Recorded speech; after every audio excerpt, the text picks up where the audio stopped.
अस्सलाम वालेकुम and welcome back to another vlog of my channel spotlight with Huma. क्या हाल चाल है तमाम व्यूअर्स आपका। तो रमज़ान के आखिरी रोज़े और साथ साथ ईद की शॉपिंग दोनों काम इकट्ठे हो रहे हैं। कुछ शॉपिंग रह गई थी तो मैंने कहा था एम्पोरियम चलते हैं। मरियम का एक ड्रेस लेना था और वो भी स्टिच्ड। तो इसके लिए सबसे पहले हम गए थे। बाकी जो था हमारा टारगेट तो वैसे मारिया भी था, लेकिन मैंने कहा था पहले केसरिया पे भी देख लेते हैं। मेन आउटलेट होगी तो अच्छी कोई चीज़ मिल गई तो यहाँ से ही देख लेंगे। लेकिन मुझे यहाँ केसरिया पे थोड़ी सी डिसअपॉइंटमेंट हुई थी कि मुझे था कि कुछ अच्छी होगी कोई चीज़, लेकिन कुछ प्रॉपर एक बच्चों का जिसे कहते हैं ना 10 ईयर्स की बच्चे जो होते हैं उनकी कोई ड्रेस आपको मिल जाए, कुछ ऐसा नहीं था। तो यहाँ से डिसअपॉइंटमेंट होके हम गए थे जी अब सफ़ायर पे। वहाँ भी सेम सिचुएशन थी, वहाँ तो एक एटलीस्ट उन्होंने रखा ही नहीं हुआ था इस साइज़ के डिस्प्ले। अच्छा, फिर मैंने ऐसे कहा था कि सबसे पहले तो हम विज़िट करेंगे, एकदम हमने नहीं लेना। मुझे ये होता है कि पहले ना देख ले, कोई ये ना हो कि अच्छी चीज़ मिस हो जाए। मारिया भी के जो सूट्स थे ना खूबसूरत थे नो डाउट, लेकिन सब जो थे ना वो रॉ सिल्क जो होती है उस पर थे और ऑर्गेन्जास बहुत थी। रश इतना था कि वहाँ पे तो मेरे से खड़ा नहीं हुआ जा रहा था। तो मैंने कहा सबसे पहले तो लामा से मैं जूती ले लेती हूँ, फिर मैं वापस आपको लेकर आऊँगी ताकि हमारा जो टाइम भी सेफ़ हो जाए, हमारा काम भी हो जाए। और ये अच्छा हमारा डिसीजन था। और यहाँ पे जूतियाँ जो थी ना मैंने इंस्टा से पहले ही चेक कर ली थी। मैंने इंसिग्निया से भी मैंने देख के आई हूँ, मैंने कोई शॉप नहीं छोड़ी थी। एहसान चप्पल और इस तरह से काफ़ी एक दो और, लेकिन मुझे सबसे अच्छी जो थी ना लामा की लगी। अगर आपने भी लेनी हो समर के लिए भी और ईद के लिए भी तो ज़रूर ट्राई कीजिएगा लामा को। ये मैंने 3 शेड्स पसंद किए थे कलर्स वाइज। अब ट्राई करते हैं और जब मैं घर जाऊंगी तो फिर मैं आपको दिखाऊंगी। अच्छा, मारिया भी पे दोबारा आए और हमें ये ड्रेस पसंद आया। पसंद हमें दूसरा भी आया था लेकिन वो था नहीं। तो फाइनली हम फारिग हो गए थे 2 घंटे में। काफ़ी हमें फिरना पड़ा लेकिन एटलीस्ट हमें मरियम की पसंद का जो था सूट मिल चुका था। अच्छा, स्टिच करवाना बहुत ही मुश्किल लगता है। मैंने अलमीरा को भी ट्राई किया था मरियम के लिए, लेकिन मुझे इतना कोई ख़ास ना फैब्रिक लगा था ना कलर वाइज अच्छा था। घर आए फिर थोड़ी सी थकावट हो जाती है इंसान को, गर्मी भी बहुत थी। थोड़ा सा रेस्ट किया, नमाज़ पढ़ी, फिर मैंने कहा चलें आपके साथ थोड़ी सी शॉपिंग जो है वो भी शेयर कर लूँ। और अच्छा, मेरा ड्रेस तो अभी नहीं आया, वो तो मास्टर साहब ने एक भेज दिया और काफ़ी अरसे से मतलब मुझे महीना हो गया था मैंने दिया हुआ था, लेकिन नए टेलर थे तो थोड़ा सा आपको पता है नए टेलर को 2 कपड़े तो थोड़ा टाइम तो लगता है। और टाइम लगने में ना मेरा सूट जो था थोड़ा सा ख़राब भी हुआ है, प्लीट्स बहुत गंदे डाले थे। बहरहाल वो होगा जी ईद के बाद अब ठीक, जिसे कहते हैं फॉर द टाइम बिंग तो मैं उसी को ट्राई करूँगी। अच्छा, यहाँ पे मरिया बी का जो सूट था मुझे अच्छा लगा था। ब्लॉक प्रिंटिंग तो नहीं कह सकते, प्रिंट ही था इसमें। और स्टिच हो जाए आपकी टेंशन ख़त्म हो जाती है। और अब बच्चों के साइजेस भी ऐसे हो गए हैं कि अगर अच्छे से मिल जाए तो आप ले लें। मैंने यहाँ पे काफ़ी इसका देखा था पहले इंस्टा पे और काफ़ी रिसर्च के बाद मैंने ये जो था ना डिसीजन लिया था। नॉर्मली इनके भी कपड़े जो थे लॉन के बनवाते हैं, लेकिन इस दफ़ा ये थोड़ा सा मुश्किल था। बच्चे जो हैं फिर वो अपनी पसंद के ही पसंद करते हैं। चूज़ कर लिया था, उसको भी पसंद था। अनरखा स्टाइल था और कलियाँ इसमें दो दो थी दोनों साइड्स पे। सीढ़ी लेस से उन्होंने ज्वाइन किया हुआ था। अच्छा, मुझे बाजू की लेस बहुत अच्छी लगी थी और ये ऑर्गेन्जा के ऊपर थी, जाल के ऊपर, बहुत खूबसूरत थी, नीट भी थी और अच्छी भी लग रही थी। और साथ में इसके जो बटन्स थे ना आगे से टसल्स, वो बहुत अच्छे थे। अच्छा, अनरखा तो वैसे ही खूबसूरत लगता है, ज़रा कलियाँ आ जाती हैं, कलर भी खूबसूरत है और स्टिच भी इसको बिल्कुल साइज़ वाइज बिल्कुल ठीक आया था। कोई टेंशन नहीं थी, बस एक रेडीमेड आपको मिल जाए तो आपकी सारी टेंशन्स जो होती है ना दूर हो जाती हैं। तो अच्छी चीज़ थी, मिल गई काफ़ी रिसर्च के बाद। ये नहीं कि हमने रिसर्च नहीं की थी, हमने उस दिन ना रिसर्च करके ही हमने सारी जो थी चूज़ किया था। 2 दफ़ा मुझे मारिया बी के आउटलेट पे जाना पड़ा था। मुझे ये था कि बस एक चीज़ लेनी है ना अच्छी हो और आपको थोड़ा सा रिसर्च कर लो, थोड़ा सा फिर लो तो फिर आप लो। ट्राउज़र का साइज़ भी कोई हमें नहीं करवाना था ऑल्टरनेट, बहुत अच्छे तरीके से फिट साइज़ के ऊपर और साइज़ भी ठीक था। तो अब इसका छोटा सा एक दुपट्टा कह सकते हैं वो नेट का है और इसके साथ पे ना उस पर थोड़ी सी किरण लगी हुई है। किरण का कलर भी बहुत प्यारा था।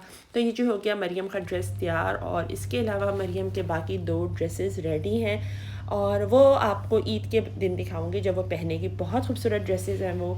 तो यहाँ पे अब मेरी समर प्लस ईद की जूतियाँ और दिखाती हूँ अब आपको। जो मुझे हर एक की अपनी चॉइस होती है, मुझे थोड़ी सी समर में ना फ्लैट्स पसंद है, इजी भी रहता है, बंदा थकता भी नहीं है और फिर आपके हर सूट के साथ ना चल जाती हैं।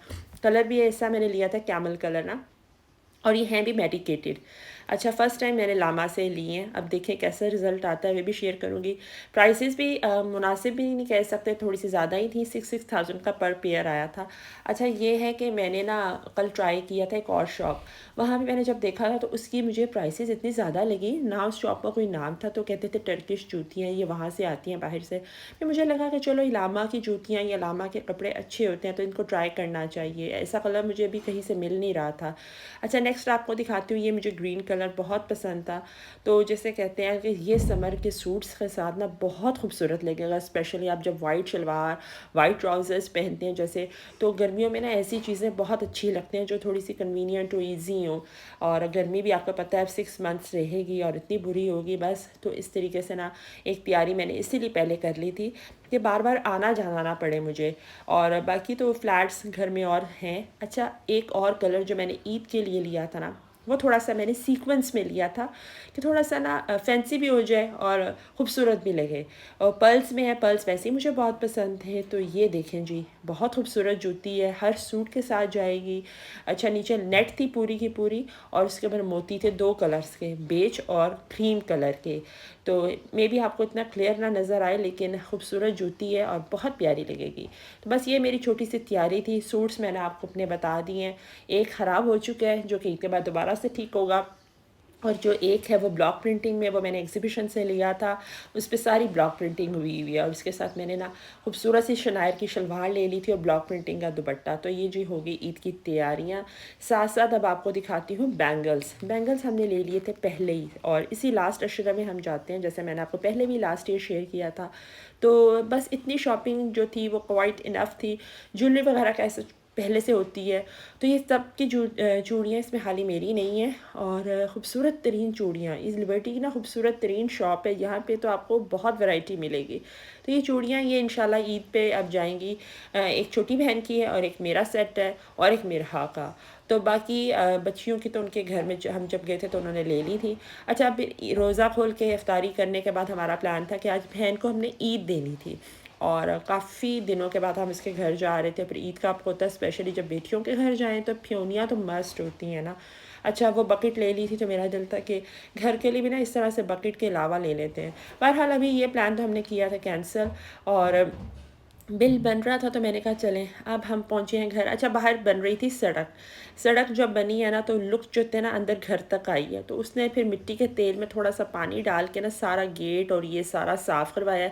स्मेल बहुत थी और अम्मी काफ़ी दिनों के बाद बहन से, जिसे कहते हैं ना, फ़ेस टू फेस मिल रही थी। टेलीफोन पर तो आप डेली बेसिस पे बात करते हैं और आहिस्ता आहिस्ता इसलिए चल रहे हैं क्योंकि नीचे सारा मिट्टी का तेल से स्लिपरी हुई थी। तो ये डर था क्योंकि 1-2 बंदे घिर चुके थे। तो बस ये था कि एहतियात से चलें।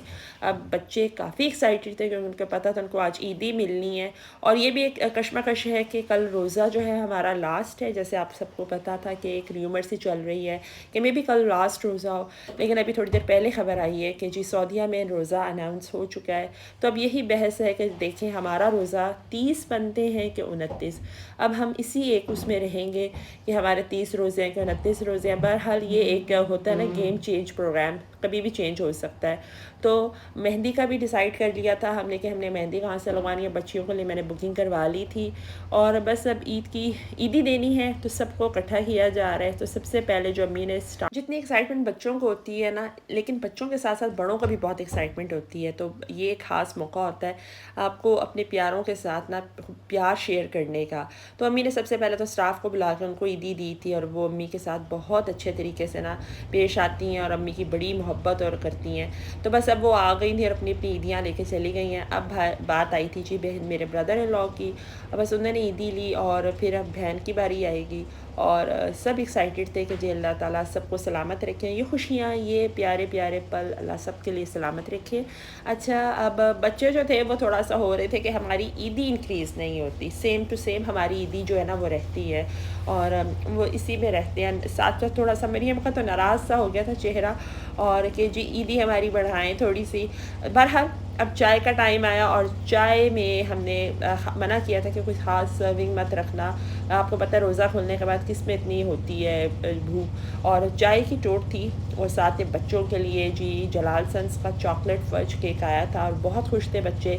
I think this is the first day of Ramzan जब उन्होंने एक चॉकलेट केक लिया था, वरना पूरे महीने में तो कोई मीठे की क्रेविंग उनकी जो थी ना वो बंद की गई थी। अच्छा, बस अब वापसी थी क्योंकि मैंने और अम्मी ने नमाज़ पढ़नी थी और हमारा थोड़ा सा टाइम जो था काफ़ी ज़्यादा हो गया था।